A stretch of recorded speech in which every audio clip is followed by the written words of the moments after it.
জুলাই আগস্টের গণ অভ্যুত্থানকে স্মরণীয় করতে আগামী জাতীয় সংসদ নির্বাচন ৫ আগস্ট করার প্রস্তাব দিয়েছেন বিএনপির স্থায়ী কমিটির সদস্য সালাউদ্দিন আহমেদ। বুধবার দুপুরে জাতীয় প্রেস ক্লাবে এক আলোচনা সভায় তিনি এমন প্রস্তাব দেন। এ সময় তিনি স্বাধীনতা যুদ্ধ ও জুলাই গণ অভ্যুত্থান এক কিনা প্রশ্ন উত্থাপন করেন। বিস্তারিত আলাদ বাবলুর প্রতিবেদনে। শিক্ষার্থীদেরকে কমনলি রাজাকার বলে অ্যাড্রেস করেছিল। পতিত সরকারের প্রধানমন্ত্রী শিক্ষার্থীদের রাজাকার বলার পরেই সেদিন জুলাই আন্দোলনে ঐক্যবদ্ধ প্রতিরোধ গড়ে ওঠে। সংগঠিত হয় ২৪-এর গণ অভ্যুত্থান। ঠিক এমন আলোচনায় মুখর এক পরিবেশে জাতীয় প্রেস ক্লাবে সাংবাদিকদের নতুন একটি সংগঠনের যাত্রা শুরু হয়।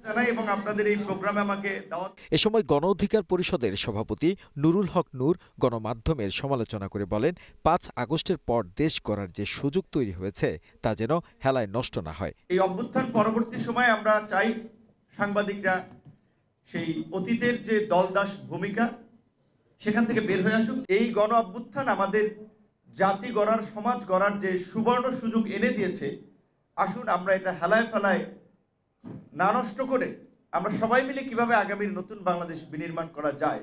আর প্রধান অতিথির বক্তব্যে বিএনপির নেতা সালাউদ্দিন আহমেদ সংস্কার প্রক্রিয়া নিয়ে বলেন, অনেক কিছু সংস্কার প্রস্তাবে আসেনি, আবার অনেক কিছু এসেছে যা অবাস্তব। সংবিধান সংস্কার প্রস্তাবে একই প্যারায় মুক্তিযুদ্ধ ও জুলাই গণ অভ্যুত্থান আনা হয়েছে। এ দুটি এক কিনা এমন প্রশ্নও তোলেন তিনি।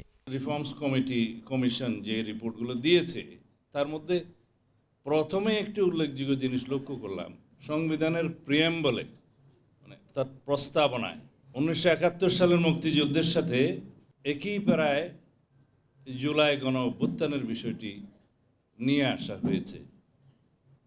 কিন্তু স্বাধীনতা যুদ্ধের সাথে স্বাধীনতা পরবর্তী কোনো ঘটনায় কি একই কাতারে গণ্য করা যায়?